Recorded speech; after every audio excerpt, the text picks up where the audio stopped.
What's up, everybody? Welcome to the State of Wild, episode 62, a regular YouTube video web series podcast thingy. My name's Meowth, and as usual, I'm joined by my two good friends and co-hosts, Roffle and Corbett. How are you guys doing this week? I'm doing pretty good. It's been a bit of a slow week, but that's given me a chance to recover a little bit. We had a holiday early on this week in the United States, so got some time off, relaxed, spent some time with family, and back here now hanging out with you guys. So, how about you, Corb? Yeah, I'm doing all right. No complaints really. Have just had a chill time with Hearthstone and also taking a little bit of time off here and there while we wait for the inevitable nerfs. But we'll get into all that. But yeah, very happy to be here with you guys and talk about a whole bunch of wild Hearthstone stuff today. Yeah, I've been watching a lot of sports this week. I think lots of tennis, and then soccer's back after their break, and so it's been a nice little sports week this week. So I at least had that. Yeah. Yeah, there's the AFL Australian Rules Football Grand Final on in the next couple of weeks. So I mean, I got to get you hooked on that, right? I mean, you'll have to teach me all the rules because I watched some of those YouTube highlights and I was very confused. But I mean, yeah, don't worry. It makes no sense. It's it's an insane sport. Think of it. It's like rugby, but with soccer, but with whatever. I don't know. It's a whole mess of a thing. Yeah, I mean, watching videos did not help. So I will tell you that. I will say, for any of you guys that are out there that are college football fans, I'm a Georgia Bulldog, and we're ranked number 2 in the country after last weekend. It was an exciting game, so just a little bit of a humble brag there. But enough sports. I know a lot of people that are listening probably have no idea what we're talking about. I think Roffle is looking at us like he has no idea what we're talking about. I played a lot of sports, and I almost went to school to play baseball, but backed out at the last second. Whoa! Today I learned something new about Roffle. What is this backstory? Oh, I was just reasonably good at baseball, but decided that I should go to a better school than where my options were for playing sports. So my education went out, and I knew that baseball wasn't going to take me anywhere. So yeah. Today we all got a little bit of Roffle lore, undeserved Roffle lore. I'm excited about that. Yeah, one of my well, I don't want to give too much detail here, but one of my high school teammates was the MVP of a College World Series one year. Hell yeah. Good lord. Well, there you go. Wow. Mouth, were you ever close to becoming a professional athlete, or is it just esports athlete? Yeah, dude, totally. Right. Yeah. Okay. Of course. We're all professionals here. All right. Yeah. Enough about the real sports. Let's talk about Hearthstone. Let's get to our normal sellout stuff, and then we can get into the actual episode before I make more of a fool out of myself. So first off, if you guys like the content, whether you guys are watching on YouTube or listening on Spotify, Apple Podcasts, wherever you guys are checking out the podcast, make sure you guys hit that subscribe button, hit that like. If you guys enjoy the content, it's a small thing, but it does support us a ton. You can also support us by becoming a patron over at patreon.com/stateofwild. I'd like to thank our most recent patron, 96, at the legendary tier. So thank you for that support. And of course, when you become a patron, you get a whole bunch of benefits when you join the State of the Wild podcast Discord server. But hey, if you're not a patron, you can also come join. It's a great place to talk about the game, community, and it's a great place to hang out. So State of the Wild Discord server. Alright, so like we've been mentioning, Hearthstone in general, a little bit of a slow week, right, with the holiday, no nerfs yet, all that kind of good stuff. So we'll start off with maybe the most important topic of the week. We're gonna do our weekly Warlock check-in. So Roffle, Corbett, how much Warlock have you guys been queuing into this week? I was at a meager 28% Warlock. I've been noticing an uptick in decks that are looking to beat Warlock, and in particular, a lot of Pirate Warriors. So, yeah, I'm not noticing quite the same thing. I'm seeing an uptick. I'm at a juicy 48% over the past week, and 46%, I think, since the season reset. So, yeah, we're less than half. We're doing all right. Doing all right, fine. Yeah. Yeah, it's fine. Could be I'm worse. I'm the lucky one this week. I only had 21% Warlock. So very, very fortunate on my end. I did see, like Roffle mentioned, a lot of people trying to hard counter the Warlocks. Like, I queued into a lot of combo Druids. A lot. So I was only 21% Warlock, but I was 28% Aggro Priest and 28% Combo Druid. So it's not like I was doing too much better in the diversity department, but at least it's not 48% Warlock, so I got that going for me. And then a couple other just kind of news things. So in case you guys didn't know yet, the whole Maxima Blastheimer with Cthulhu thing, smacking people in the face with 128 Cthulhu, that has officially been hotfixed. I did see someone share a clip of somebody playing an 8/8 Cthulhu out of their deck with Maxima, which was absolutely hilarious to me. But we just that went out on Thursday, so just a heads up for those of you guys that are not on Twitter and didn't see that. And then the last thing for today is, or for this week, is that they have decided on nerfs. I think they kind of finalized everything on Friday of this week about what's getting nerfed, potentially buffed. But we don't know what those are, and we don't know when exactly that they are going live. They haven't confirmed any of that information. We just did get a tweet that they had kind of finalized things. So the difference between this upcoming nerf patch and the previous one, where they just changed Flesh Giant and Stealer of Souls, is that there is localization for this patch, so they can do more than just change numbers on the cards, right? So there is the potential for reworks for some cards and effects and text on cards and all that kind of good stuff. We're not trying to get any hopes up, just letting you know kind of the difference between the two patches.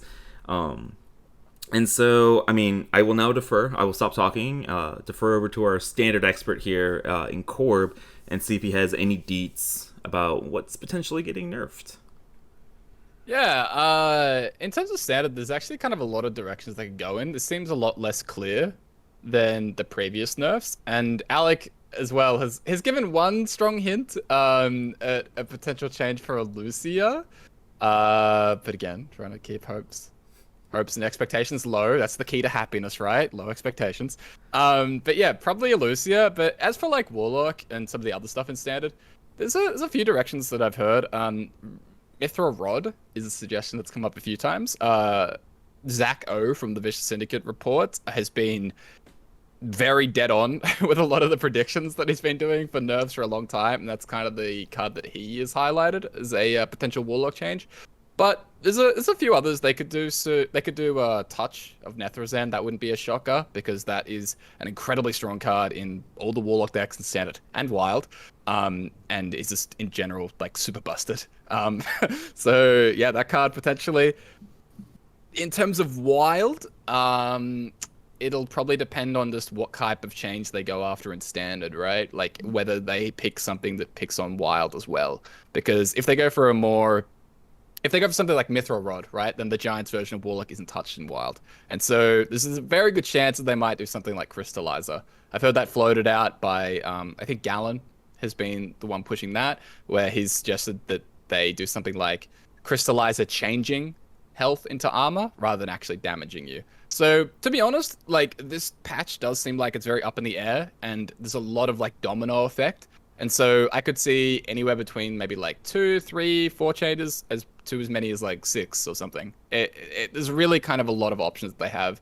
And apart from a Lucia and probably a change to Warlock, everything else is a bit up in the air. So we'll have to see, and if Alec or anyone else gives out some juicy little hints over the next week or so. Yeah, and I think, first of all, I was kind of hoping that Touch and Rod might be on the chopping block in the last round of nerfs, because they were standard cards that, were overperforming and probably could do for a mana change, which is what they're indicating. One thing that, having streamed quite a bit during this week, is this is the schedule that they had set ahead of time. I think there's some confusion about it, because the only date regarding this round of changes that was mentioned was the 10th, and I think people took that as the changes are either coming on the 10th or being announced on the 10th, but it was always their plan to discuss what changes, if any, need to be made on the 10th, which was this Friday, and then later in the month those would roll out in a larger patch, probably with some Battlegrounds changes as well, because it seems as though things need some fixing over there as well. So it'll likely be quite a large patch, and probably our last big patch before the mini set, if I had to guess. So hopefully it's enough to shake things up. Crystallizer has been a card that has been brought up by the community a lot, and I've always been a little bit doubtful in terms of, like, yes, it will decrease the power level of the deck, but I don't know that it would fix the core problem that we've discussed about with Seedlock in particular. That said, Gallon is a much smarter person than me, and I trust his judgment better than my own. So I'm happy to be wrong, but I'm hopeful that it's maybe a little bit more than just Crystallizer, because like we've talked about, it's kind of like there's a lot of good cards in that deck that are pulling some serious weight. So yeah, give yourself a little bit more credit than that. All right, come on, you're a pretty smart guy. I mean, I do agree that if they just touched Crystallizer, it would have felt like treating the symptom and not the actual problem. But I do wonder, like, if they hit Rod and Touch and Crystallizer, that's like 3 huge hits to the deck in addition to Flesh Giant and Dark Glare. And so, like, honestly, they probably make those changes before they even evaluate changing the quest, because I don't think that the quest itself is super powerful in Standard. Like, that Fatigue late game win con, at least in my, like, 2 days of playing Standard, didn't feel like it was super relevant a ton of the time, right, outside of the mirror. Again, I might be completely wrong about that. So they probably make those 3 changes and then reevaluate if they want to make any changes to the quest itself or potentially ban it or anything like that. I don't know if you guys feel the same, that like 3 changes might be enough first before they make any other changes to the seed lock. So yeah, first on the fatigue thing, there actually have been like recent lists in Standard that have popped up that are very similar to the Wild list that's been going around. So very fatigue oriented, like it's dropped the Flesh Giant, it's running Matra and Hand of Gul'dan. You get the idea. It's almost the same kind of idea, and that is very fatigue focused. That's it. It's not the best build of the deck. Like the Flesh Giant Rod deck does seem to be better, but the fatigue aspect has been popping up a little bit more. But yeah, anyway, Roffle, go ahead. Whatever you were gonna be saying. No, I don't like. I think that those changes don't necessarily touch on the polarity of the deck, but it's something that's come up in the past is that as it's certainly going to decrease the strength of the deck, and as the strength of a deck decreases, like the popularity somewhat becomes self-correcting. So that, like, if we're not seeing as much Warlock as the numbers that we've been posting recently, then that maybe gives opening for decks that go to the late game just because they're not losing, 25 to 40% of their matches. So, it's hopeful. But I would still rather see more, just because, I don't think a deck that polarizing should be nearly as successful as it currently is, let alone as successful as it currently is in terms of, its grip on the metagame. Like, it should neither be as popular nor as powerful as it is. So I think just touching the power is going to decrease the popularity, but it's still going to probably be at a level that I would consider too much for a deck that polarizing. Yeah. I mean, I guess playing devil's advocate, not saying I agree with the statement, but a nerf to Mithril Rod, especially in combination with Crystallizer, I think one of the big issues that we've talked about with Seedlock is the fact that it kind of caps game length, right? At like turn 6, turn 7. And I think, at least to those 2 cards, it will slow down the combo with like a significant amount, right? Like, you probably are completing quests turn 7, playing Tamsin like 8, if I had to predict about the future that I know nothing about. And then that in combination with something like a touch nerf will make it more susceptible to aggro while giving aggro decks a little bit more room to breathe. So again, playing devil's advocate, they would probably go with that and see if they need to make additional changes to the Demon Seed before they actually nerf the quest or ban the quest in the format. So again, this is all like completely hypothetical if they make those 3 specific changes, right? And we have no idea what they're going to do. But right, and I think maybe I'm just a little bit pessimistic after seeing how little the Dark Layer change made, when I expected it to be more impactful than it ended up being. Because like the Dark Layer versions are still useful, like, and I think they still will be quite strong without the Crystallizer nerf. The Crystallizer nerf, it hurts, but like, okay, you just have Flame Imp instead. So yeah. That would definitely be my fear, is that if they did something like, look, we're going to do Rod for Standard, we're going to do Crystallizer for Wild, I'm like, oh, so Giants Warlock is, it's like everyone is going back to Giants Warlock. That's as simple as it is. And so that's a little bit of the fear that I have, absolutely. Yeah. I mean, I will say the nerf to Dark Glare did actually hit Yeah, Dark Glare, right? yeah, it did. It did hit the card. It didn't hit it's just, the deck.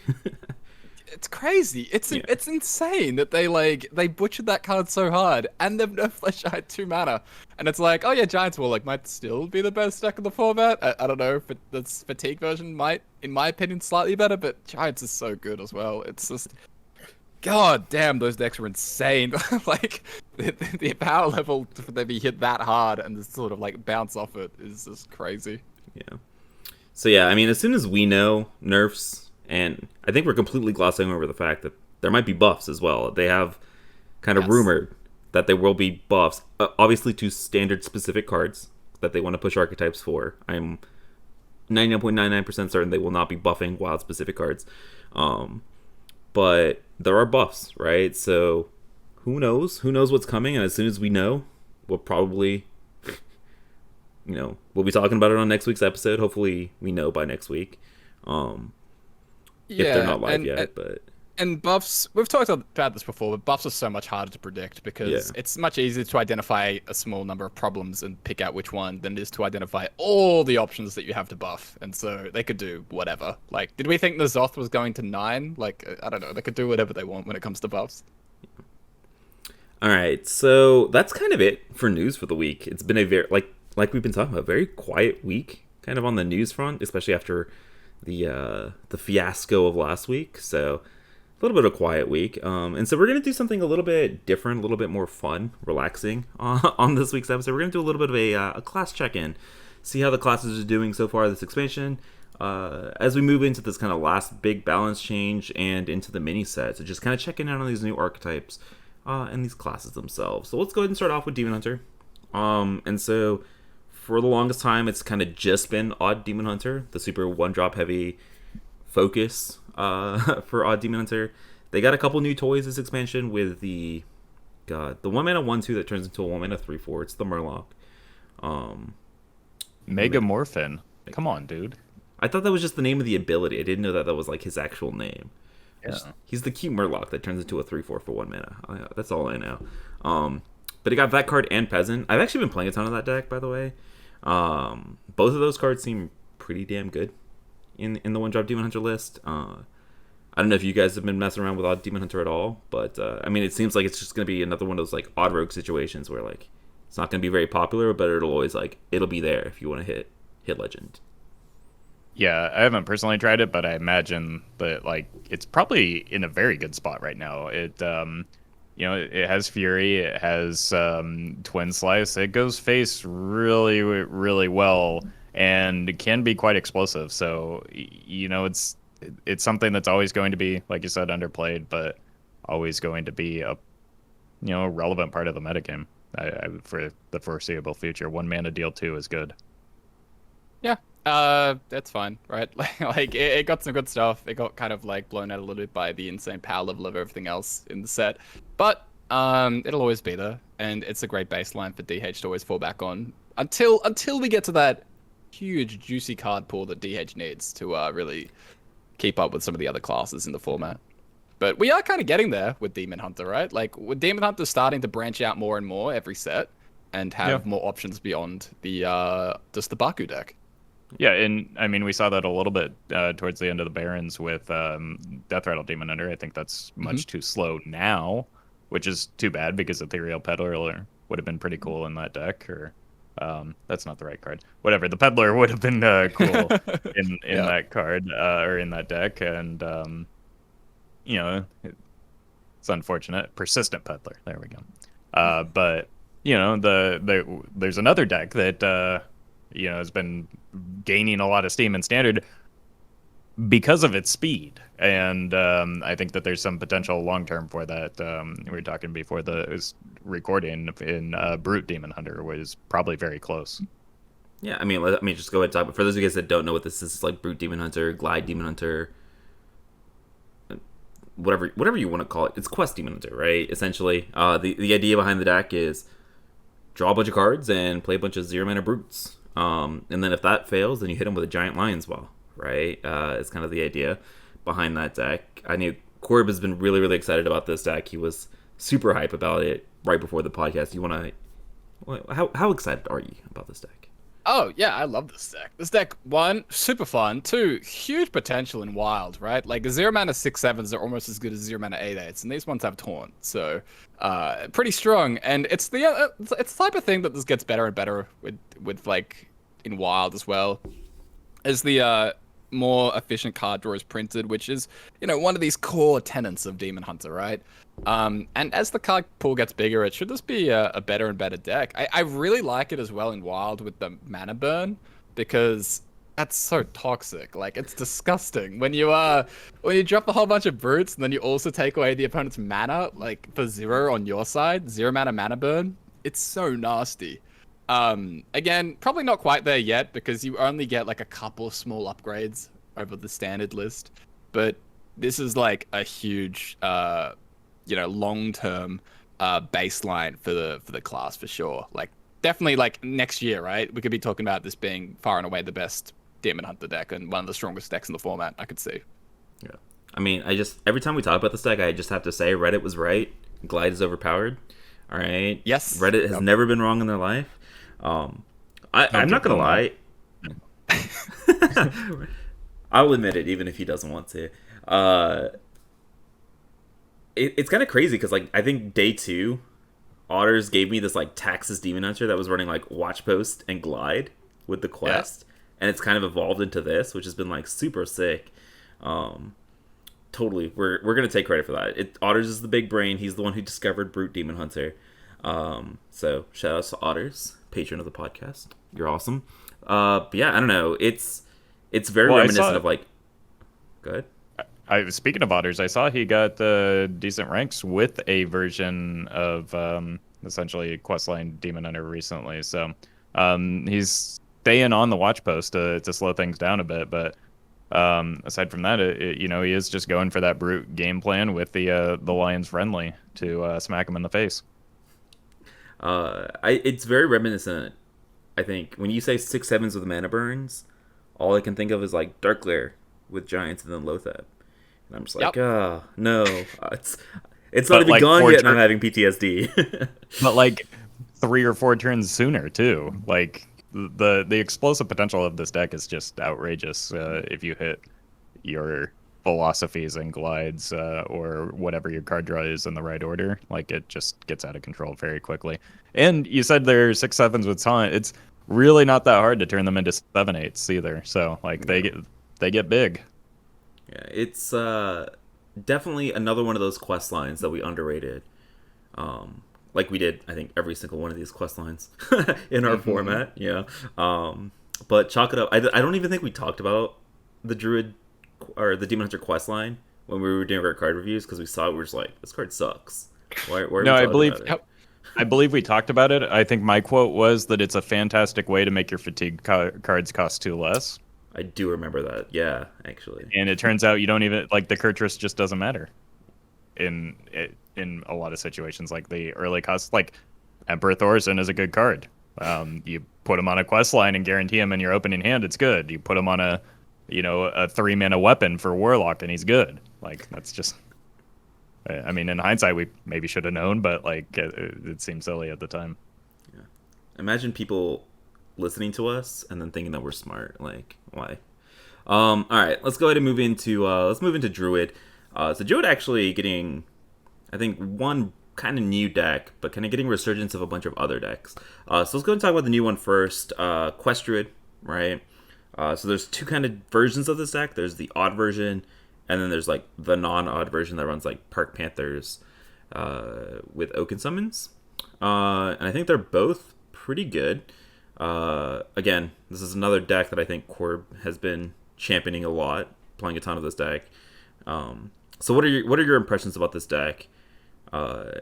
Mainly, my reservation has kind of been, does it have long-term staying power? And obviously that's impossible to tell without knowing what the future's going to look like. But I'm interested in your opinion about that. Yeah, it's definitely dropped off a lot, right? From how popular and how strong it felt in the first couple of weeks of the expansion. The Baku version in particular is just like gone. Like I can't remember the last time I saw an odd Druid. It's been a hot minute, but yeah, I don't know. Like, I think this deck is still really good. Like, I just think it's super boring for a lot of people. You know, as fun as it is to me around just like bonking people, it is particularly uninteractive. You know, it doesn't really care about the board very much, and every single turn it just bonks the opponent in the face, which is funny, but isn't necessarily the most enjoyable gameplay to just put on repeat for a lot of people. But yeah, like I still think it's very strong. I mean, It's you say it's not very fun, but a lot of people have been asking for a long time to add Leeching Poison back to Kingsbane or the old Leeching Poison. And this is essentially it. Like that's you go face, you get you make big attack, you make big armor. That's the same thing, right? You're just overhealing a lot. yeah, exactly. Yeah. Plus you get Guff the buff, Guff the tough. He's so strong as well, and you know, the I think the deck is still really strong, but I don't know. People aren't that interested in it. It'll probably struggle a little bit if the Reno decks make a bit of a comeback, but the fact that it's like 90, 95, 5, you know, against Hunter makes it sort of really hard to push out of the meta entirely, because if people are going to be playing any amount of Odd Hunter, the win rate for this deck is kind of procced up. In sort of the same way that like a deck like Secret Mage, it was really hard for that deck to ever be bad if people were going to be playing jank like APM Mage and Pillager Rogue, because if you just pick up 3 wins randomly, you're kind of like default pretty strong, even if you're not that great into a lot of other stuff. It just generally does well into aggressive decks, I've found too, because I mean you can't underestimate that armor gain that it is generating while it's going face. So you just kind of what I found is you just race the aggro deck, and you have 60 health, they have 30, you're gonna win that race. Like that's really what it came down to. Like taunts are the biggest issue that it faces, just because it has such difficulty even removing like an Annoyotron. You know, so if you know, if Righteous Protectors and Paladin come roaring back, that was a big hurdle for Kingsbane Rogue as well. So it's like the same things that beat Kingsbane Rogue have the potential to beat Questline Druid. It's just maybe a little bit more resilient into aggressive decks because it has that built-in armor generation. I would say aggressive decks except for Pirate Warrior. I feel like that matchup is still super miserable for the Druid, just because like you do not have a ton of removal. I think it's like Savageries and Spellstones besides your face, and so if you don't have those early, you just like let the Pirate Warrior kind of snowball. Game gets really brutal really fast. Yeah, it's better into like burn oriented aggro, and it's less good into snowbally. Like Pirate Warrior, once it gets like a Southsea Captain developed, like, or a ship's cannon, that can be a bit spooky. The build that I've been playing of Quest Druid though kind of hedges towards like being better into those matchups. Like I've been playing Umbral Owls, Lunar Eclipse, basically a lot of this cheap little spotty minion removal.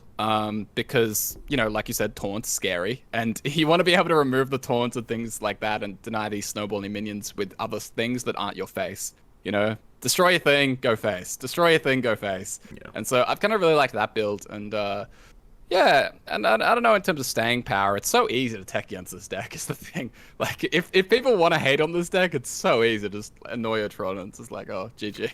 In the moment the Void Lords come back, like this deck is gonna be miserable. Yeah, it might be. Again, we talked about like 90-10 or 95-5 into Hunter. I think it's the opposite into a Void Lord. It's 5-95, 10-90 kind of thing. Gosh, I mean, obviously it's impossible to tell what's gonna happen post nerfs, but it's always been my hesitation. It's like, yeah, if like anything remotely slow comes back, you're just kind of like, if Kartut defenders come back, aren't you kind of just screwed? Yep. Like you can't even beat a Kartut defender. So it feels like it's super fragile with its place in the metagame. So always a little bit hesitant on that one, especially if you're like looking to craft a new deck. Quest Druid, I have a little bit of hesitation, I think, is my impression on that. Another Druid deck that kind of was completely out of the meta until like a few weeks ago when people realized that it was actually good into Warlock. Celestial combo Druids are back. I hate it, but they're back.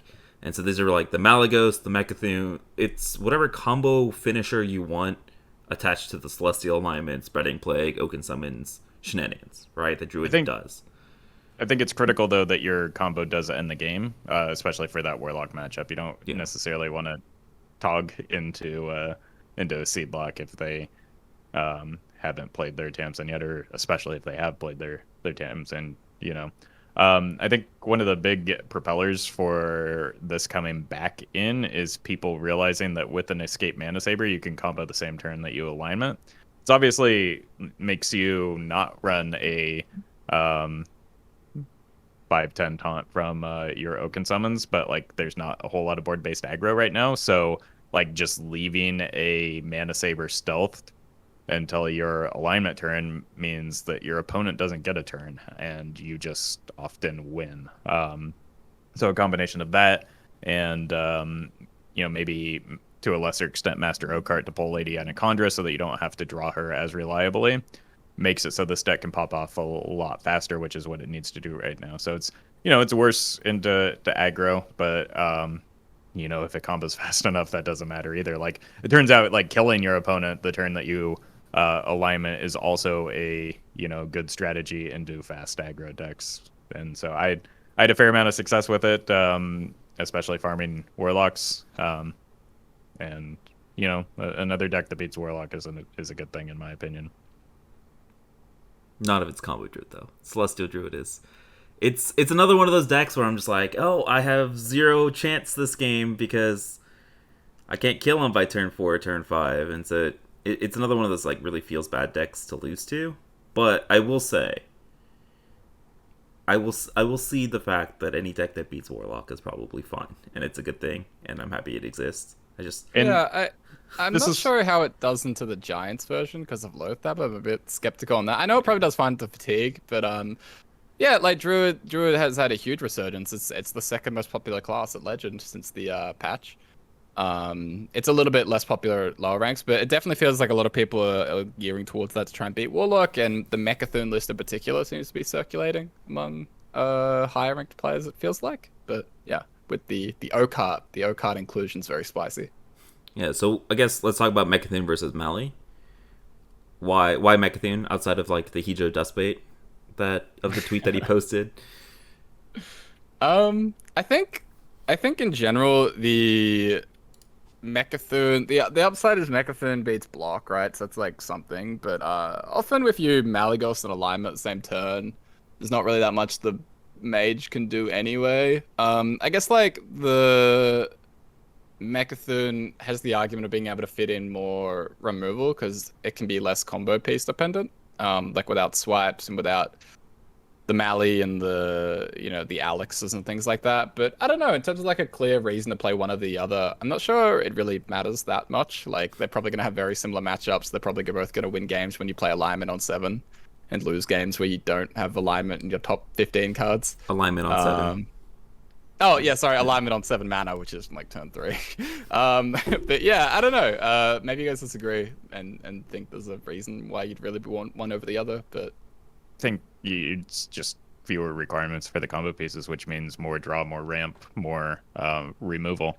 Like it's essentially 3 pieces is what you have. You have the Mechathune, you have the Anaconda to reduce your poison seeds to 0, and you have the poison seeds itself. So it's like the rest of your cards are just kind of cards that you'd maybe be running anyway, aside from I guess Oakheart and Rabbit, but you don't even need to run those cards. That's just a more reliable Anaconda. With Malygos, yeah, Swipe is a flexible card, but then you have to run maybe other Malygos to draw your pieces a little bit more reliably. I don't know, you might need Germinations to copy the Malygos. Like you just need more dedicated combo pieces, I would say, and you can just get by with less with the Mechathune. Right. Fair enough. And let's talk about, I guess, 2 kind of decks that we think have a lot of potential. And they kind of meld together, right? So the aggro decks for Druid, and then the like mid-rangey token builds, right? So obviously the token builds running stuff like Glowfly, Whispering Woods, Arbor Ups as kind of a full spell package. Alongside, I think people are still running Bargoths and 5/10s. It would make sense. I say people. I don't think I've seen anybody playing Token Druid. And then kind of the aggro build, there's a couple of ways that you can go with it. I think a build featuring taunts with the new Oracle of Elune, similar to what they're doing in Standard, with Razormane Battle Guards and stuff like that as well to discount taunt minions is a really intriguing aspect that hasn't been really fully explored in Wild. I don't know if you guys have messed around with either of these two decks, but I do think we can both agree that they have some potential, right, moving forward. Yeah, I've tried the taunt version. My list was very unrefined, and definitely had a lot of room for improvement. And it's still, when it goes off, it's terrifying. The Oracle of Elune plus the what is it, the Battle Master, or the Battle Guard. Razormane. Yeah, the Razormane Battle Guard. Like, that just nets you so many stats. And we talked about how devastating taunt is for a deck like Questline Druid, but like that's not the only deck that has that kind of roadblock. And then the sheer amount of stats that you can just vomit into play with the Battle Guard Elune combo is pretty terrifying. And when you add in things like Mark of the Lotus, even I was playing Peasant for a draw engine. Like, it gets out of control very quickly. Having two Peasants on the board from the one that you played from hand is pretty silly. I don't think what's his name? Battlemane. Razormane Battle Guard. I don't think he makes it probably unnerfed out of rotation. I think he probably gets hit. Really? At some point. Yeah, it's really busted.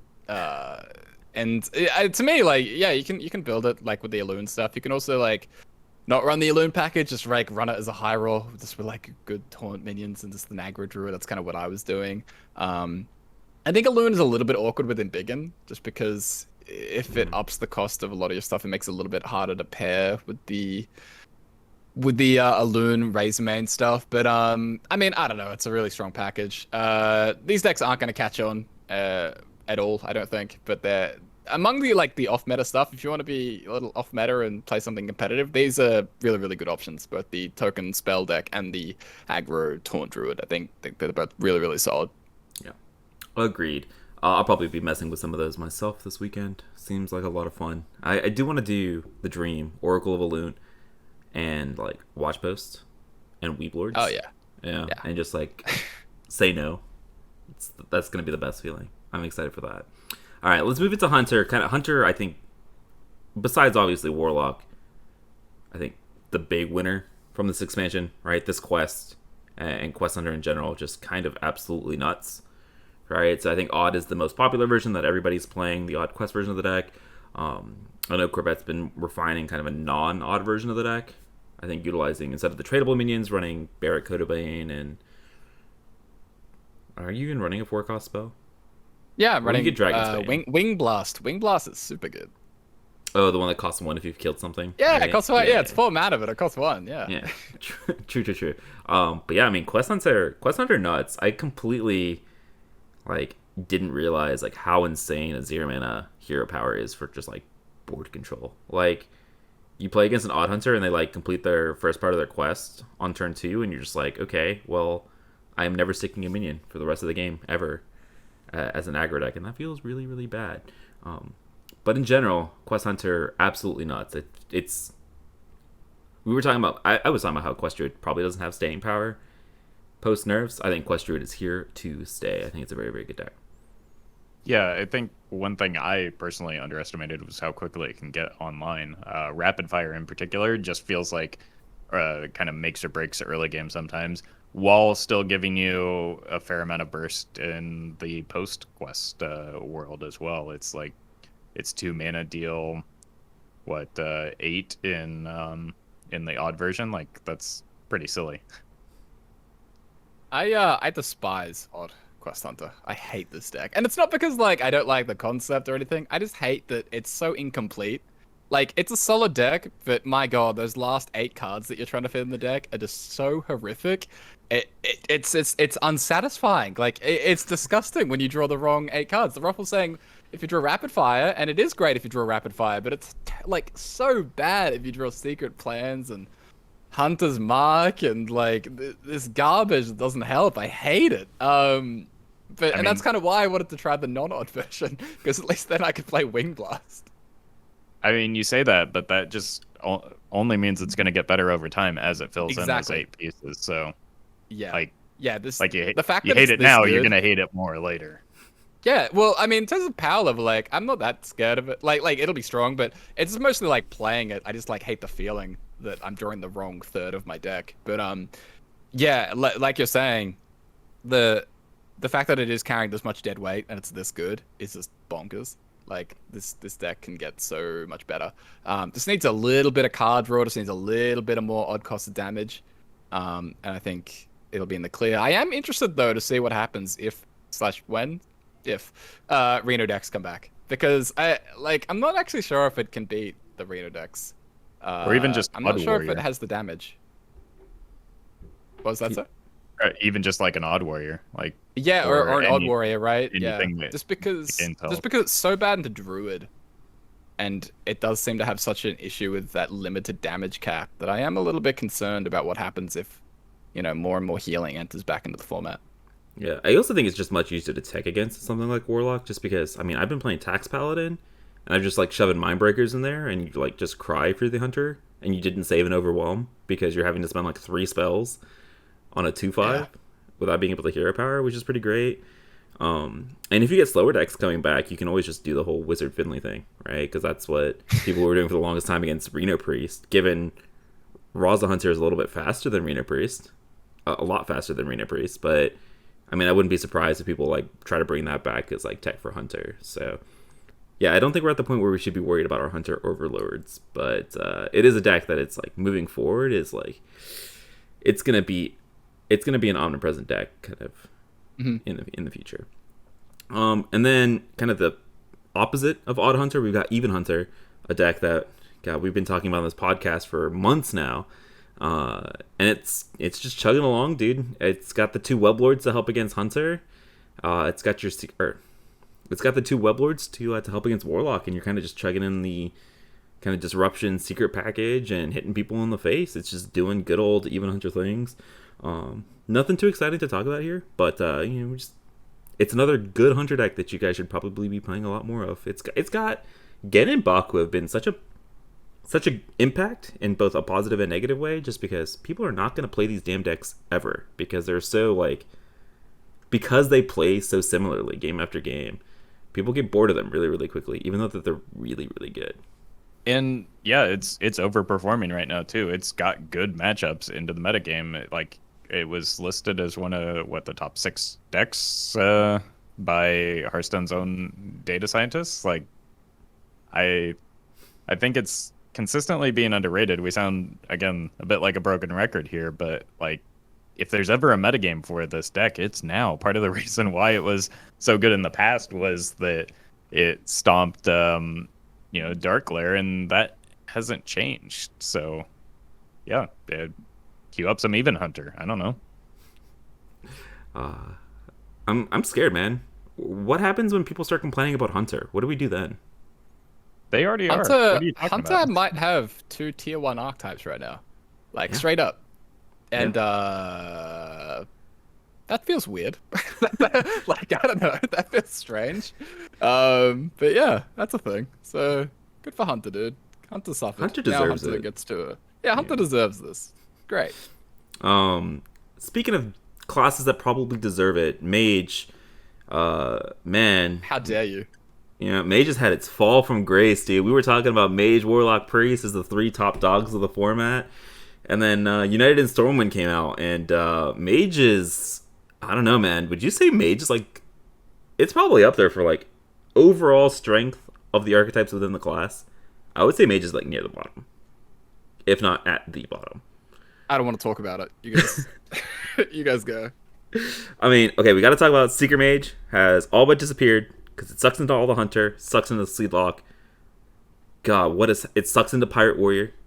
Like, Seeker Mage, man, absolutely disappeared. And then we have to talk about the combo mages. Flow got nerfed again. Thank goodness. I guess Flow got nerfed, so the archetype got nerfed again. Thank goodness. So yeah, so Mizaki Mage and like kind of the pure spell versions of the decks are really, really bad, and so people kind of abandoned them. People have started playing this minion-based Ignite Mage now because you don't have Flow, And so basically what that archetype is it utilizes its Sanctum Chandler and the Sorcerer's Apprentice, but then it runs a bunch of minions that tutor other minions or tutor specific spells. So you run like Pipers to tutor your Sorcerer's Apprentice, you run Sandbinders to tutor your Chandlers, you run Riders to tutor your Ice Blocks, and then because you're running so few spells, when you do pop off on your combo turn, you're kind of guaranteed to always hit your chain of spells and start popping off with your Ignites. So that seems like it's having a lot of popularity. I don't know if it's having a lot of success. I know people are playing it specifically because of its Warlock matchup. But with Druid and Pirate Warrior and all that being super, super popular as well, I mean, alongside Aggro Priest, Ignite Mage not looking too hot. So I'm excited, man. I'm super happy that the deck is not super powerful because I'm not seeing a ton of it on ladder, which is nice. Yeah, the minion Ignite Mage is decent. Like, it's not great, but it's better than the flow versions right now. It's fine. Like, it's the best you can do if you want to run that. And like you said, you can beat Warlocks and stuff, and that's the main thing that you'll be able to do with it. So yeah, it's fine. I'd say it's a weird place to be right now when I'm almost relieved to see a mage as my opponent lined up against me. It's like, oh, thank God, it's just Secret Mage. Like, it's kind of surreal. So, but that's where we are right now, and yeah, it's fallen off. The one mage deck that I am a bit excited about is one that I played very early on in the expansion as another unrefined list. I literally just saw an opponent play it against me like early in the expansion. I said, that's cool, I want to do it. And then it ended up being like a legitimate thing in Hand Mage where like people are actually getting good ranks with that deck, and like, you know, it's the null into Conjurer's Call is pretty disgusting. Yeah, I've been playing a bit of Hand Mage, and that deck, you're not wrong. That deck is strong when it's strong. Like, when the Hand Mage gets to do the thing, it feels very, very powerful. The problem is Warlocks, but we don't, that's a problem for a lot of decks, right? Like, that's kind of a universal issue in general. But outside that matchup, like, that matchup's probably pretty harsh. It's probably looking at like, 30, 40% to Warlock. But against a lot of other stuff, it does genuinely feel very strong, right? You're very consistent in being able to go the null conj on turn 4. Just mull very aggressively for book. If you don't hit the book, then things like Star Scryer can still fetch it early on. You also have like the Dungeoneer that gets either the conj or the book. So you're very consistent in tuning out these big powerful spells. And then with the Mountain Giant, Corridor Creepers, if you want to play those nulls, you have a lot of options in terms of being able to like make those big early minions. So yeah, I think this deck has potential. I think it's probably a little bit too slow to ever be like super amazing, but if the Warlock population decreases enough, this could again be a solid-ish choice, and it's very, very fun. So I've really enjoyed it in the non-Warlock games overall. So in your 50% of games that are not Warlock, yeah. Yeah. In the good 50%, yeah, exactly. All right, let's move on into Paladin. So let's start with kind of the timeless classic and Odd Paladin. So it had Conviction nerfed, right? That was kind of the big story for Odd Paladin this expansion. I honestly can't even tell you how Odd Paladin's doing because I don't think I've seen a single one this expansion. I mean, to be fair, that's not really a surprise because people don't normally play Odd Paladin, but like, I have seen zero like this entire expansion. I'm pretty sure I know Conviction hurts, right? Losing that, but I figured like it would still be a solid deck. Is it just like too slow now into Warlock is what I'm assuming. Plus it gets farmed by all the Pirate Warrior. That's probably my assumption as to like why Odd Paladin's not popular / strong. I mean, people don't want to play this deck when it's tier 1 Meowth. People are going to play this deck when it's tier 3. Fair enough. The complete lack of interest should be a shocker. I'm sure it's fine. Like, there's very little experimentation going on. Look, chuck in a couple traveling merchants. That's not something that people are probably doing very much. But hey, that card looks very good in lots of decks, and it's probably very good here. But who cares? Because it's Odd Paladin, and it'll bounce back eventually. Like, it'll happen, but maybe not for a minute. A deck that has rebounded even post Conviction nerf and Battlemaster nerf. Tax Paladin, This is my baby. This is all I've been playing this expansion. Because I love Weblords, man. Love Weblords, love Watch Post. Tax Paladin. I mean, I've been experimenting with a lot of stuff in Tax Paladin. Stuff like Mindbreaker, Robes of Protection has been a really, really fun one. Chat even got me to try Cobalt Monk because we were queuing into a lot of mages at Legend. No. And What? so it's beautiful when you queue into a mage and you play Robes of Protection so that your minions can't be targeted. And then you play a monk so your face can't be targeted. And then because you have the robe, they can't interact with your monk. And so they literally can't do anything. And it's the most beautiful scenario I think I've ever been in. I had that happen a couple times, and I had to give it up for chat, man. Like the one card that they told me to put in my deck, and it actually it happened, and it was beautiful. I'm getting tilted just thinking about playing Mage against this bullshit. Sorry, I'm not picturing this. I'm not okay. I mean, just in general though, Tax Paladin has been pretty damn good. Like, it sucks into Pirate Warrior, which is the big thing. But it's really, really good into Warlock. It's really, really good into Mage. If you can hit the early Watch Post, they're decent into Druid. I mean, Quest Druids, you have Anoitrons and Righteous Protectors and Redemptions. It obviously beats the Mage decks, so it's got a lot going for it actually. Even with a Conviction nerf, so I'm excited. If we do get an unnerfed Conviction, that's what the deck is really missing. It's missing finishing power, and so it really does miss that Conviction. But it's still been pretty damn strong. Don't want an unnerved Conviction, no. I do. I co-sign that. Let's not. Give me back keep it as Conviction, it is. dude. Give it back. If we're gonna have Pirate Warrior, I don't know where I'm going with this. I just want Conviction back. Just don't let it be played in Odd Paladin or Hand Buff Paladin. Just only. That's not how this works, Meowth. That's not how this works. Can we make it? You know how you prevent it from being played in Odd Paladin? You keep it at 2 mana. Problem solved. I like that idea. Yeah. You guys suck. At least give me back Crowbrider then, you cowards. Can I have that back at least with Hand of Vidal? No. You guys suck. Anyways, Hand Buff Paladin's the last Paladin deck I want to talk about, just because this is the one that we were hype about coming into the expansion because of Alliance Bannerman as the big staple. Again, this is another deck that I haven't seen since the Conviction nerf. And alongside that, I haven't seen Bodybuilder since the Conviction nerf, so that's probably why I haven't seen a ton of Hand Buff Paladin. I don't know if either of you have experimented much with Hand Buff Paladin post nerf. I did early on, and Banana Man just felt kind of slow. 3 mana is a lot right now. He does a lot of things, but I don't know. It's just deck needs more chargers, and it also needs kind of a 1 mana Conviction, I think, is what it's really missing. Give it back. No, it's fine where it is, but I think that just the deck kind of excelled into board-based aggro. Samuro hard carried the even the new Lifesteal Man would be good. If there were something to clear, if your health total mattered, and if there are minions on the opponent's side of the board to clear off, and brooms are really impactful, and you don't really have anything to rush into, so it's it's just not the metagame for it, and it lost a lot of core pieces. Yeah. There is one last Paladin deck I want to touch on. Even Paladin, guys. Even Paladin is good. It's kind of like Tax Pally Light, because you're basically running the same package with Call to Arms. You just run Weblords, Watch Post, yada yada yada. Call to Arms, good cards. But yeah, this deck actually has looked really promising for a little bit. It might be surprising, but like I said, if it's Tax Pally Light, it can't really be that bad.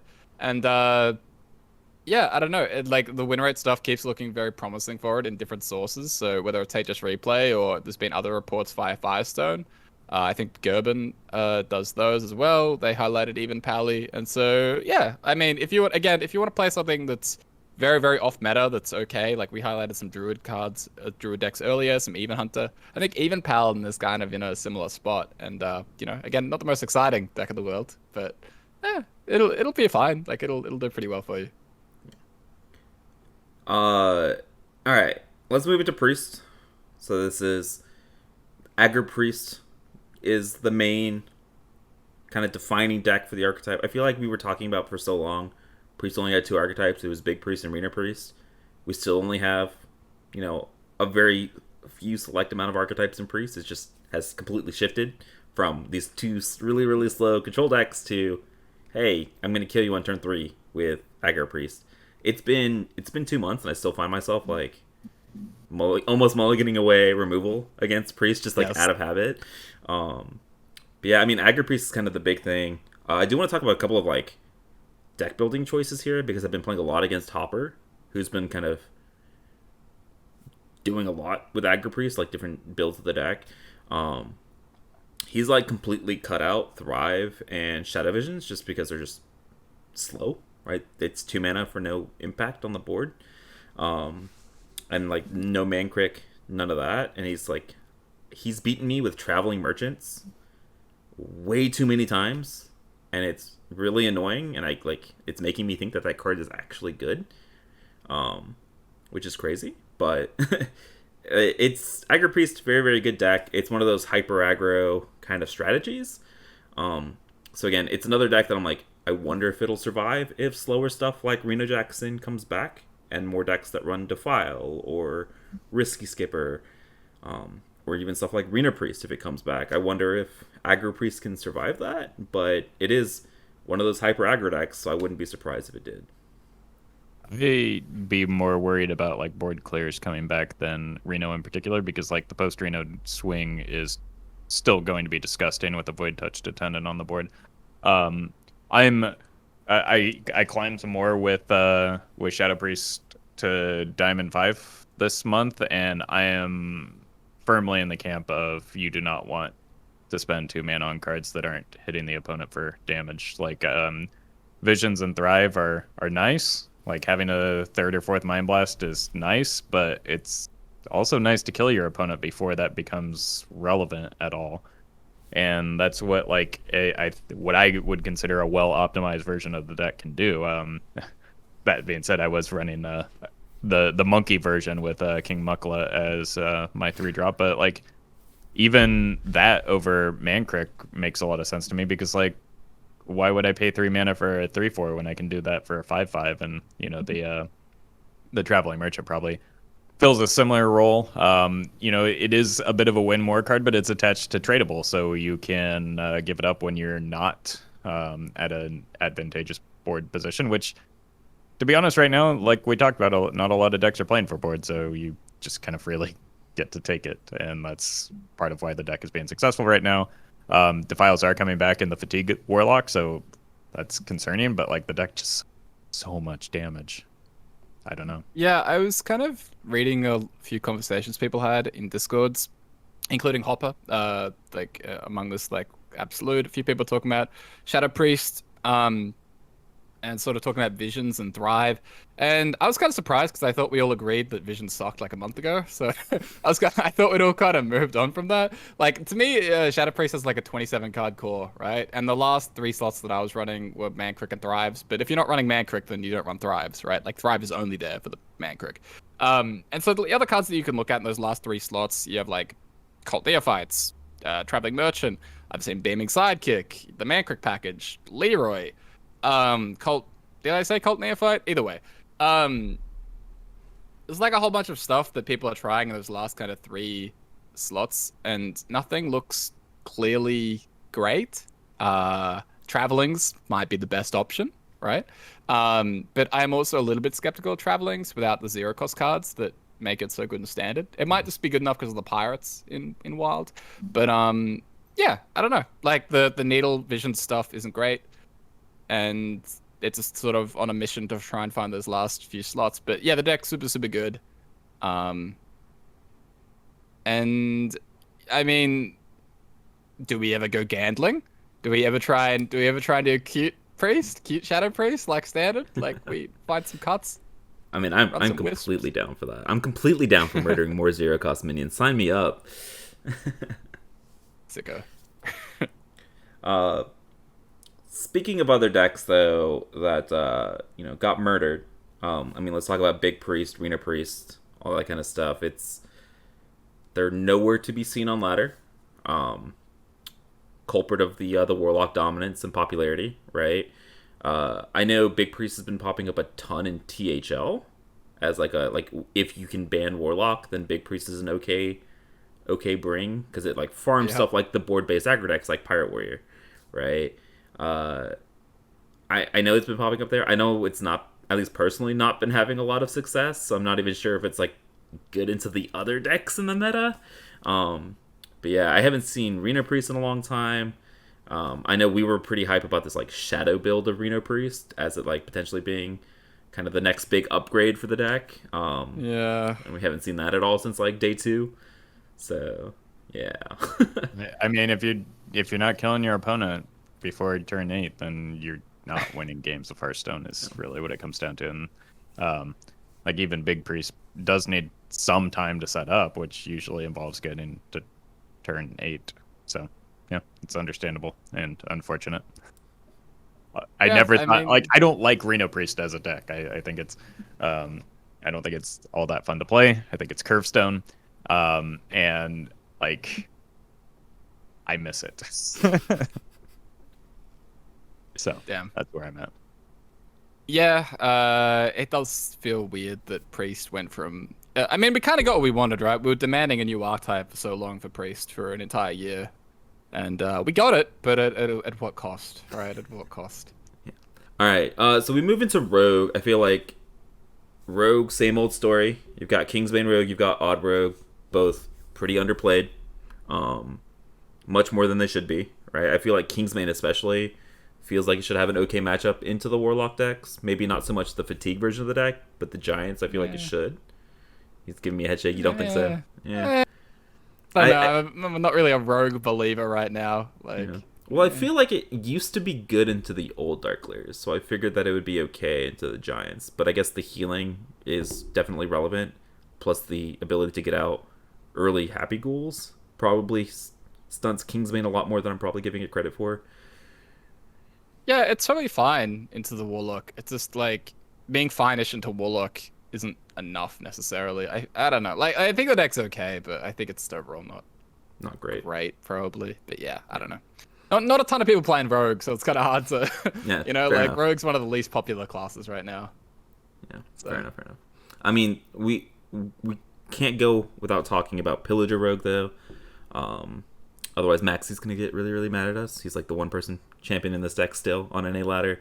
I feel like Pillager Rogue is very much in that Ignite Mage situation where it feels really good when you pop off on it. You're just kind of ignoring all the times where you just kind of die because you don't do the thing. So those games don't count. It also does feel really good into Warlock. So if you are queuing 50% Warlock, then yeah, it's definitely a bring.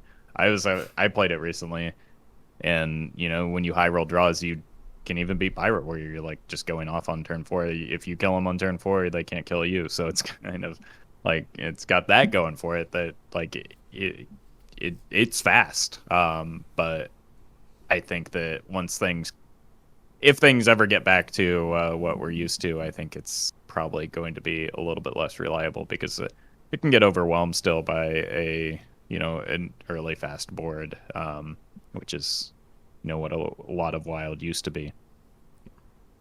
Very, very challenging deck, and very, very fragile, and very, very scary whenever a new set comes out. Just thinking about what this deck is going to get, because eventually this deck will break, and it will be terrifying.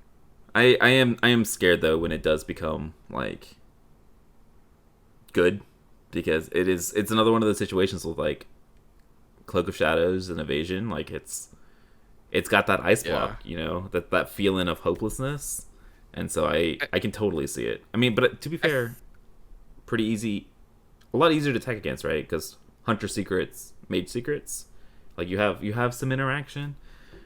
It's not great, but there is something. Yeah, it's APM Mage-esque in that regard. I do think the Pillager Rogue is probably going to have, even if it does ever get good, it might just be like the barrier of entry might be just way too high. Like, it's so challenging to play if you don't... Like, if you can't do the stuff, then you just can't do the stuff. Like, it feels so difficult. Yeah. All right, let's move past Rogue, kind of very same old boring class that is Rogue. Let's talk about Shaman. I feel like just 2 months ago we were talking about Shaman is saved, Shaman is back, Shaman is dominating our format, and now it's gone. Very similar to Mage, right? It's just gone. We were talking about Galakron Shaman, Reno Shaman. They don't exist. It's just too slow. No way to interact with the Warlock quest, so they just don't exist. I know White Delight hit Legend with Reno Shaman with double Dirty Rats. If I remember correctly, I saw a post. He's playing. He's the Reno Shaman guy. He did say though that he has like a 5% win rate into Warlocks that know what they're doing. So if you're that doesn't doing, sound good. yeah, I'm surprised. It's probably the people that like complete quests on 4, hoping that they can play Tamsin on 5, and then he like rats their Tamsin. That's probably what's happening there. If I had to assume, but yeah, the matchup is miserable into Warlocks, which is why the deck doesn't exist. But I like if you're queuing into a bunch of aggro priest and pirate warriors, it's probably okay. If I had to wager, I think the big new revolution for Shaman came with the quest, right? People were hyped about this quest, Spirit of the Frog, churn out a lot of burn, and then if you need like against something like a Druid, play Brucon and then do even more obscene amounts of burst damage, right? I think Dane has had 7 or 8 YouTube videos about this deck because you can do some pretty dumb things with the quest. It has fallen off a very significant amount recently. I have seen some people experimenting with a non-quest overload Shaman where you like run all the same stuff except for like instead of running the quest you're running giants, Snow Fury giants. I've been seeing like a lot of just tunnel drugs on 1 instead and just straight aggro. Like the thing about the metagame right now is like we've talked about, it's very fast. So the question you have to ask yourself is it worth it to run the quest to unlock my mana crystals at some point in the game? Because like that's realistically going to be the only relevant stage in the quest line, because even if you get to the final stage, you're probably not getting Brucon down for 5 mana and then sending burst anywhere. So like, yeah, the high roll potential is there, but it's not a reliable win condition. So I think people have been asking, is it even worth running the quest? And I don't know the answer to that. Like the unlocking the mana crystals is pretty good when when you have as much overload as that deck has, and you can still run a tunnel trog out there and then play the quest behind it and overload it as well. So I don't know what the correct build of the deck is, and I don't know if there is a correct build of the deck, to be honest, other than just shove and burn at Warlock's face. Yeah, the Overload Quest Shaman decks, they're very messy. Like, people don't... It's not a great, and it's kind of tricky to build in the first place. I feel like this deck would have been bonkers maybe like a year ago or something, right? If the format's much more board-oriented and the late-game quest reward from the Shaman was actually relevant, then this deck could have been probably insane, because Perpetual Flame is still, like, bonkers. And the Brucan stuff in the endgame, it is, like, finality. It is lethality at a pretty fast pace, or it's an insane amount of threats. It's just not enough right now. It's just not fast enough, and there's not enough like board-based aggro that wants to go wide, and it's just not good enough. So I don't know. Like, I'm hopeful for this down the road, though. I think it's very, very strong. Assuming it doesn't probably get gutted in standard. It might die in standard a little bit via nerfs before it can really take off in wild at some point, because it's very, very good in standard. Okay. I mean, I think this is like one of those decks to keep an eye on, though. If Warlock gets gutted, right, with 3 nerfs, like we talked about at the very beginning of the show, I think alongside the slower Shaman decks, like Galakron and Reno, I think this is another one that probably sees a lot more play and experimentation with if the Warlock slows down, because that means the meta gets to slow down, which means Brucon becomes more relevant. Like, the pure overload burn probably doesn't become as relevant if Warlock goes away, but I think the quest definitely does. So just another deck to keep an eye on. Just like, Shaman as a class, dude, comes back if Warlock gets nerfed, just because even Murlocs, right, this aggro deck for the deck or for the class, I feel like the fatigue versions of Warlocks are just, they're brutal, because Defiles and Plague of Flames, like, and Touch of the Naphthysims, like, it's brutal. And so I think Shaman as a class, Shaman and Mage, dude, we were so hype about these 2 classes right before United and Stormwind, and then United and Stormwind came out and they're both just like non-existent. So Look, it's fine, dude. Shaman came back. It had like 6 weeks, and now we can put it back on ice for a year and a half, and then it can come back for 6 weeks. Then it'll be great. Shaman main's in shambles. Feels bad. I will say that another deck that I did have some success with recently was actually Big Shaman, because that deck can go fast. And one thing that I personally enjoyed was that unlike questline warlocks, quest hunters tend to complete their quest before turn 5, have the Tavish in hand, and you just rip the Ancestor's Call and laugh and laugh and laugh, and it's phenomenal. That was I had so much fun doing that to multiple opponents, where it was just like, I had a 1-mana Ancestor's Call from Farsight, and I'm just like, go ahead, complete your quest. I'll wait. And sure enough, it won me, a handful of games. And so, aside from that, though, like just like shoving some stats into play against Warlock is still a way to get some damage through. I was actually running double overdraft so that I just had some reach over the top to unlock my mana crystals after a perpetual flame or something along those lines. And Moarg Artificer actually gives you a bit of breathing room, or whatever the big 8-mana 8/8 with the the Forge Fiend. Game. Yeah, the Forge Fiend gives you a bit of breathing room to keep pummeling opponents. I was very confused as to why you were running a 2-cost minion in your. Yeah, in your so big was I. So was I. Yeah. Yeah. I kind of like the spicy inclusion of the quest as well in Big Shaman. I've seen that here and there. It's kind of fun. I definitely considered it, because I was running a large number of overload cards, but then I realized, well, like, what's the point of this though? Because if I want to get my big minions out smacking opponents in the head,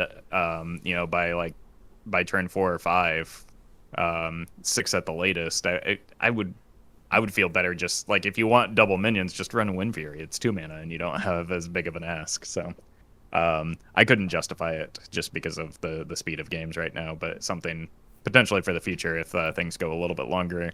And if, I know we said this before, but if Reno decks come back, you're probably going to want multiple Eurekas, because you need to layer your threats a little bit better. Yeah. I did try this. Again, I got baited by White Delight running that quest Big Shaman, and it was... I went 0-6, and it was the fastest deck delete. Not even thinking about that deck. I don't think you have any chance of completing the quest. I doubt...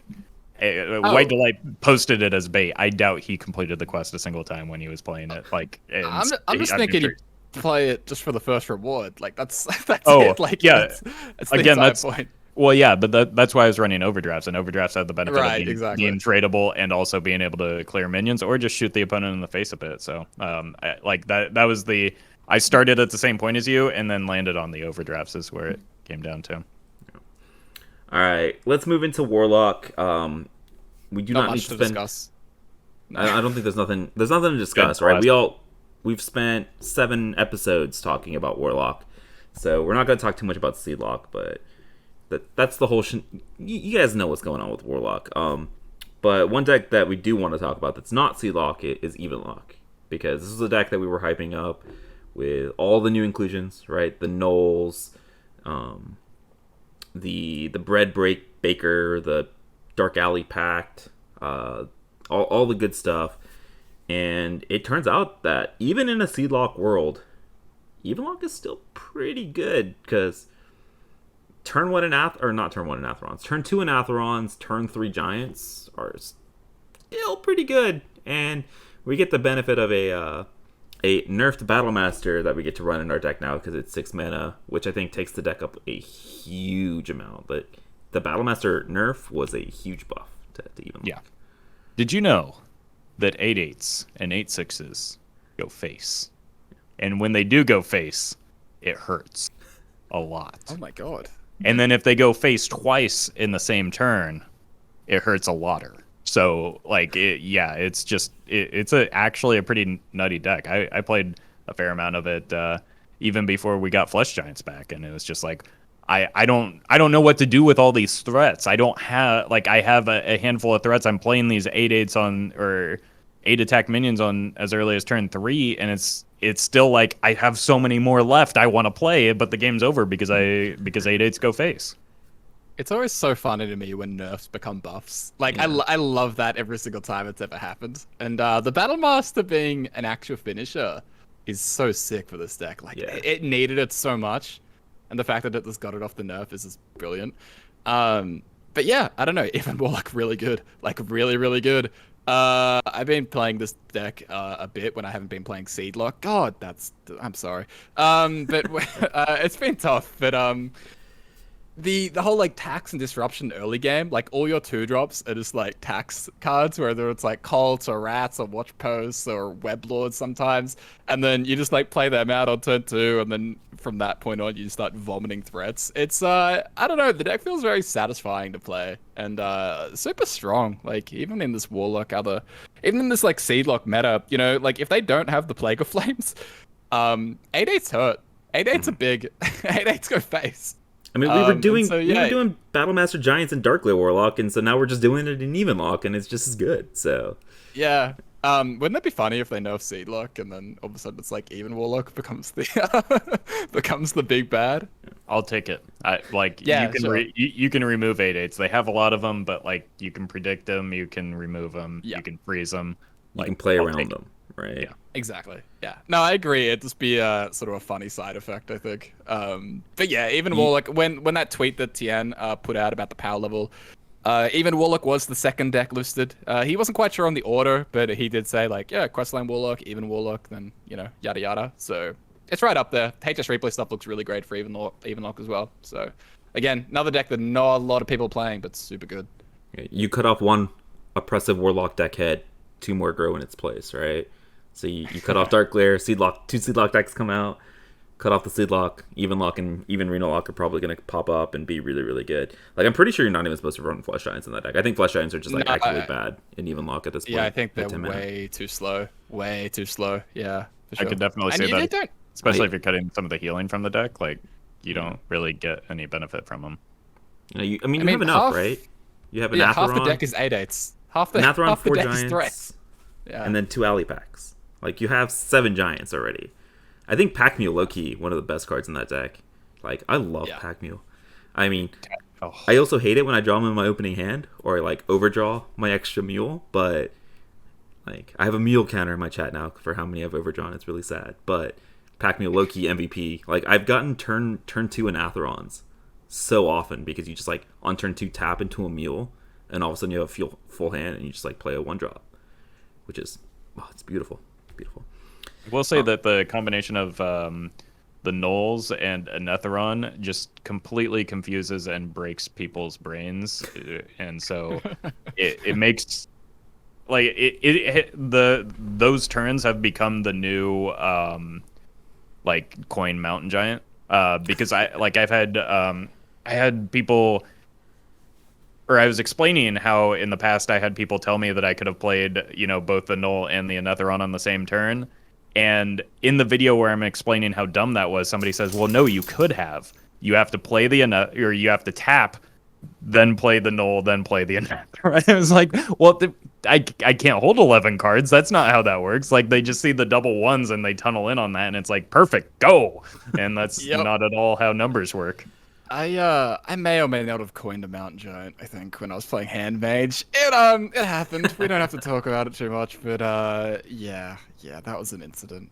Yeah, I mean, I will admit to my fair share of, I can play a 1-mana Anetheron this turn, and then I like make all my plays. I'm like, it's 2 mana. Like I have 9 cards in hand, so I can't play this Anetheron, and I just look really dumb. 6? Yeah, 6. So Yeah. it's okay. Tragic. We all make our mistakes. Counting is hard. That's why we play Hearthstone, right? And the last deck we're going to talk about, let's talk about Warrior, where you only need to count to 7 because that's how many pirates you have to play before you get to do the thing. I mean, honestly, it's just 3. You have to count to 3 because that's how you get your Ink card, and then you get the Ink card, and you kind of just like win the game after that because you just have a ton of resources and you do Pirate Warrior things. Pirate Warrior probably the big bad if Warlock gets nerfed, just because the deck is just super, super sick. It's super good.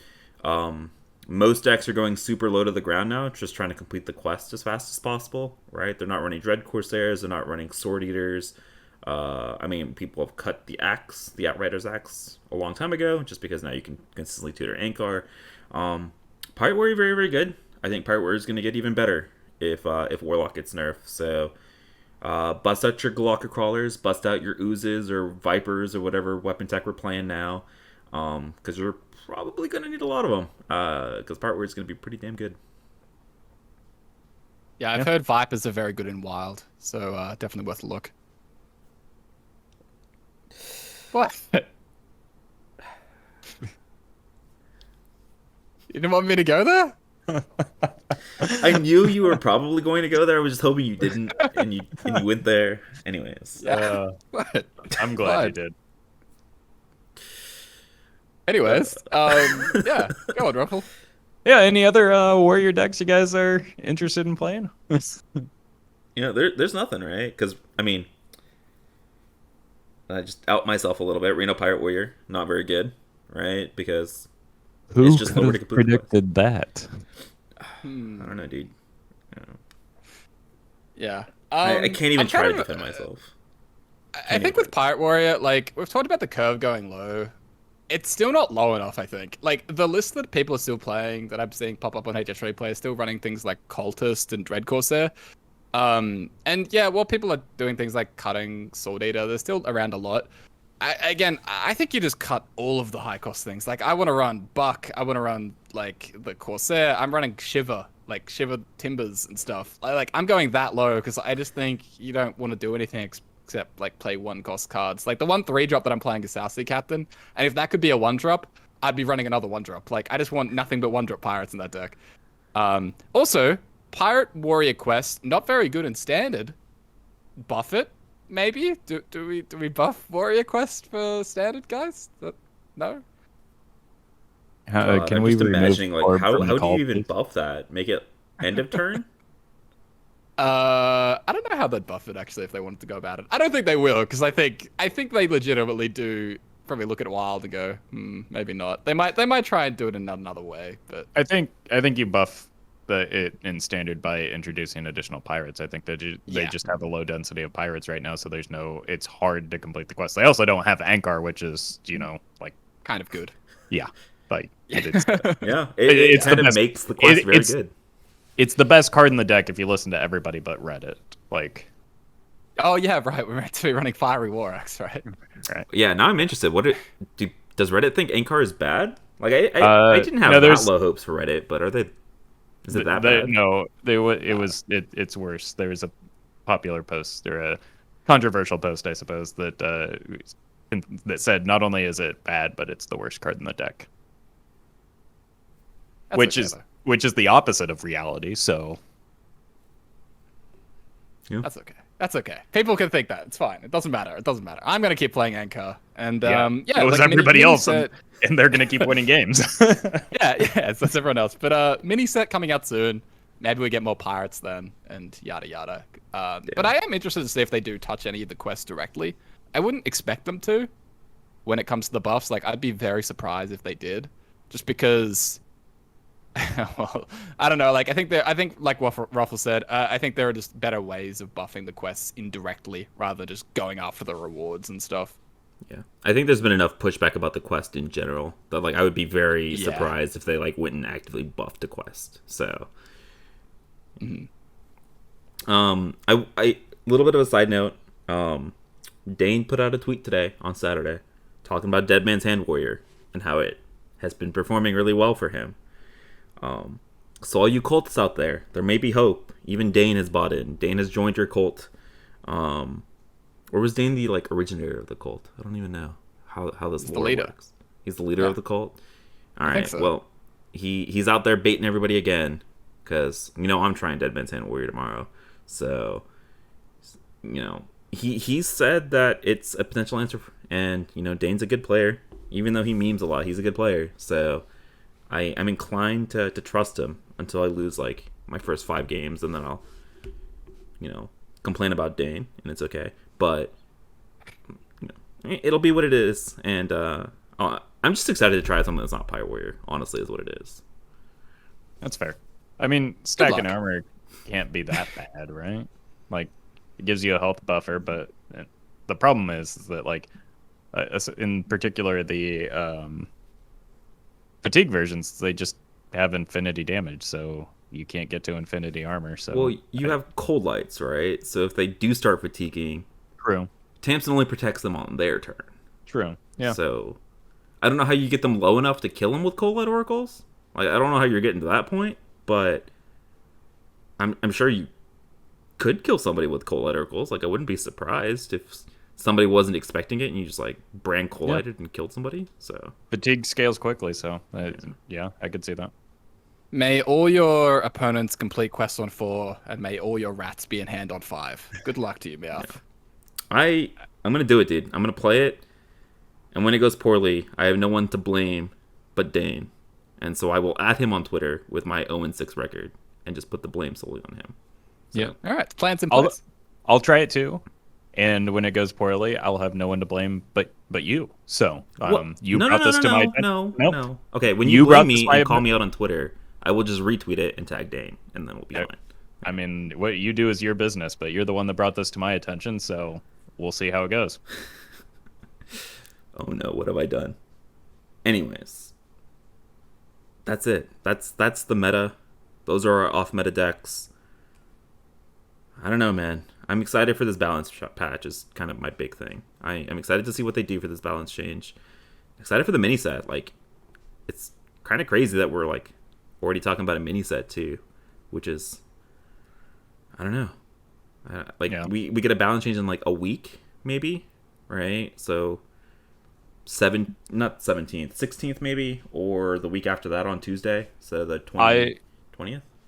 I was going to say for the sake of our audience, but apparently I need to say it for you as well. I would expect it probably later in September than the next week, just because there's going to be a lot going into it. We talked about the fact that there's going to be Battlegrounds. We don't know if they've made a decision about Battlegrounds yet. There's going to be a lot of work involved potentially in changing multiple cards, and they're short on engineering staff. So just to set expectations, I would not expect a balance change next week. If they make an announcement and I'm wrong, then fantastic. I will be happy. I'm not expecting one, and I don't think you, dear listener, or Get Meowth should either, just because of the effort that's going to be involved in putting this out. I don't know. We just had this whole episode. I think it'll probably be around the 21st. That would be what I would guess. Yeah. So like not this week coming, but the week after, ideally. But we shall see. We shall see. Like Roffle said, it could be a big change, and they kind of want to get it right because it's the last one probably before the mini set stuff. And you know, in the meantime, what I'm going to be doing, I'm just going to be playing so many leapers, so many leapfrogs in Battlegrounds. It's going to be great. I love that little dirty leaper. Abuser. Dirty Oh, abuser. absolutely. I'm playing Seedlock and Wild, and I'm playing leapers. I'm just forcing leapers in BGs every single game. So it's great. Gosh. Yeah. I want that card in constructed. It's so cute. 2 mana 3/3 whenever it dies. Yeah, we can redesign it. Yeah, it'll be great. I got a new record for health total in Battlegrounds my opponent did at least. They had a minion with 393,050 health. I have seen Twitter posts with minions over 1 million. It could have kept going. So it did not involve Leaper at all.